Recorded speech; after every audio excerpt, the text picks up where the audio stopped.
안녕하세요. 풋볼 포레스트입니다. 전세계 축구인들의 최고의 축제 피파 월드컵을 주관하는 국제축구연맹이 클럽 버전 월드컵을 새롭게 재편해 처음으로 개최를 하게 되고, 김민재 선수의 바이린 미넨 또한 이번 대회 우승을 위한 도전을 시작을 했는데, 바이린 미넨은 김민재 선수가 빠진 사이 거의 매경기 실점을 거듭하면서 결국에는 탈락의 고배를 마시게 됐고, 많은 바이린 미넨 현지 팬들은 바이린 미넨의 실망스러운 클럽 월드컵 성과에 대해 실망하는 반응들을 보이고 있습니다. 클럽 버전 월드컵 피파 클럽 월드컵이 2025년 6월에 새롭게 재편이 되어 사실상 1회 대회가 개최가 됐고, 전 세계 32개국 팀들이 경쟁을 펼치고 있습니다. 한국 유로파 선수들 중에서는 바이린 미넨의 김민재 선수와 파리 생제르맹의 이강인 선수가 참가를 하게 되는데, 김민재 선수의 FC 바이린 미넨은 역시나 1포트의 배정을 받으면서 뉴질랜드의 오클랜드 시티, 아르헨티나의 보카 주니어스, 포르투갈의 SL 벤피카와 함께 C조에 편성을 받았고, 바이린 미넨은 1차전은 이번 대회 최약체 팀인 뉴질랜드의 오클랜드 시티를 상대로 무려 10대 0이라는 압도적인 승리를 거두면서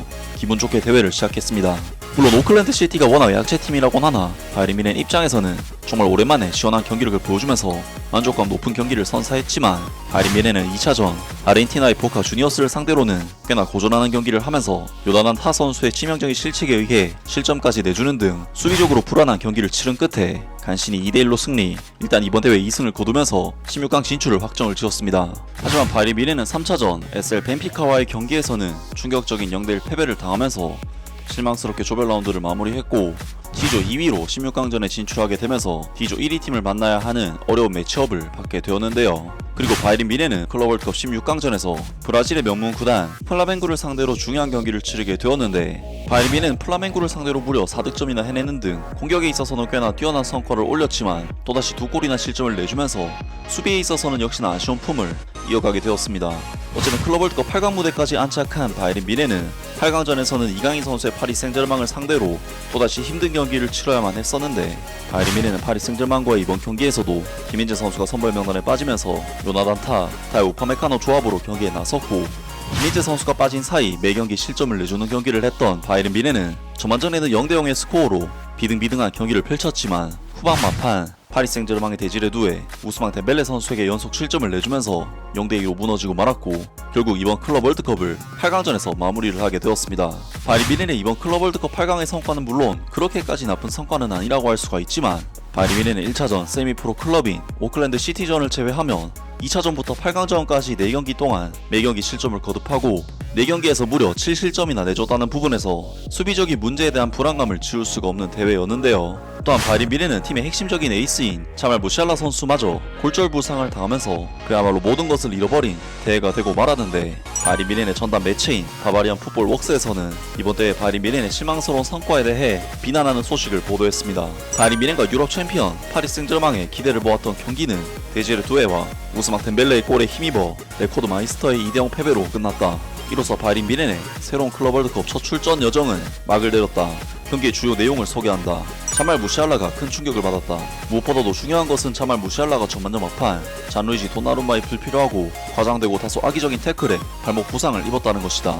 4월 이후 첫 선발 출전이었던 이 독일 스타 선수에게는 매우 안타까운 일이다. 부상은 매우 심각해 보였고, 자말 무시알라는 고통스럽게 들것에 실려 경기장 밖으로 나갔다. 파리 생제르맹의 선수들조차 자말 무시알라의 다리 발목 상태에 경악했다. 추측은 무의미하다. 팬들이 할 수 있는 최선은 무시알라의 빠른 회복을 기도하는 것뿐이다. 바이린 미넨은 거의 완벽한 경기 계획을 가지고 있었다. 라인업은 완벽했고 팽상 콤파니 감독이 이 11명을 기용할 순간을 기다리고 있다는 것이 분명했다. 경기 계획은 더욱 훌륭했다. 템포를 높이고 경기의 긴장감을 유지함으로써 콤파니 감독은 바이린 미넨의 불안함을 멈추고 자신의 감정을 최대한 발휘했다. 바이린 미넨의 빠른 윙플레이, 미드필더를 완전히 우회하는 빠른 빌드업, 그리고 공격에 대한 집중력은 이런 경기에서 꼭 필요한 것이었다. 바이린 미넨이 파리 생제르맹을 상대로 자신들만의 압박으로 끈질기게 압박하는 모습은 보기 좋았을 뿐만 아니라 기술적으로 우월한 팀을 상대하는 훌륭한 방법이었다. 최근 콤파니 감독의 역량에 대한 이야기가 쏟아졌지만, 그는 큰 무대에서 자신이 무엇을 해야 할지 잘 알고 있음을 보여주었다. 하지만 바이린 미넨은 파리 생제르맹 수준의 팀을 상대로 그렇게 강렬한 경기를 펼칠 연습이 없다는 것이 금세 드러났다. 경기가 진행될수록 조율 부족이 눈에 띄었고, 결정적인 지역에서의 볼 소유는 파리 생제르맹에게 확실한 득점 기회를 제공했다. 더 큰 문제는 바이린 미넨이 매우 위험한 하이라인을 유지했다는 점이었다.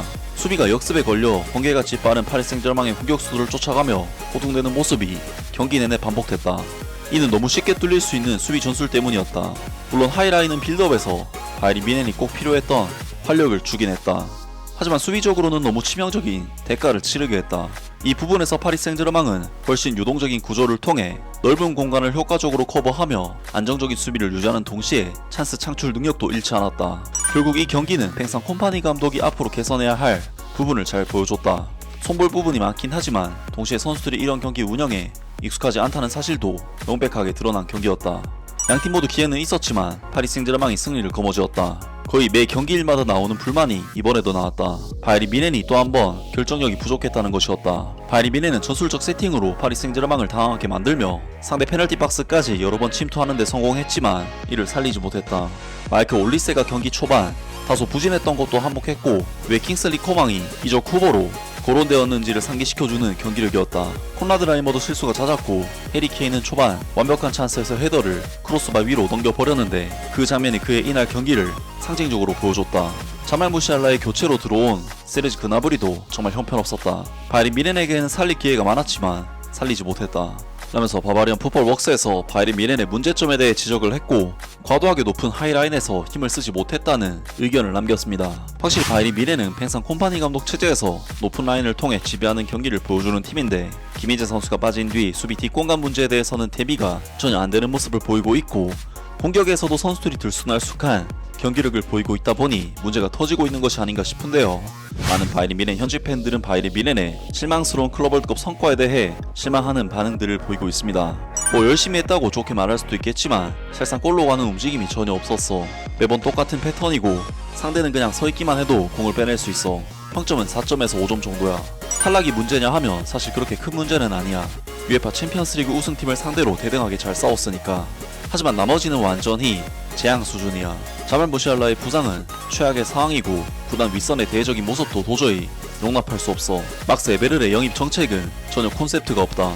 안타깝지만 또 전형적인 바이린 미넨의 강팀 상대 경기였어. 한없이 압도는 하는데 골은 못 넣고 상대는 기회가 반밖에 없어도 우리를 완전히 무너뜨리더라. 이제는 정말로 구단 윗선도 이 문제를 좀 자각해야 할 때야. 구단 윗선 전체랑 선수들 절반은 이 위대한 팀의 수치다 등등 바이린 미넨 팬들이 이번 경기 패배에 대해 실망하는 반응들을 보이면서 구단 윗선에 대한 불만도 드러냈습니다.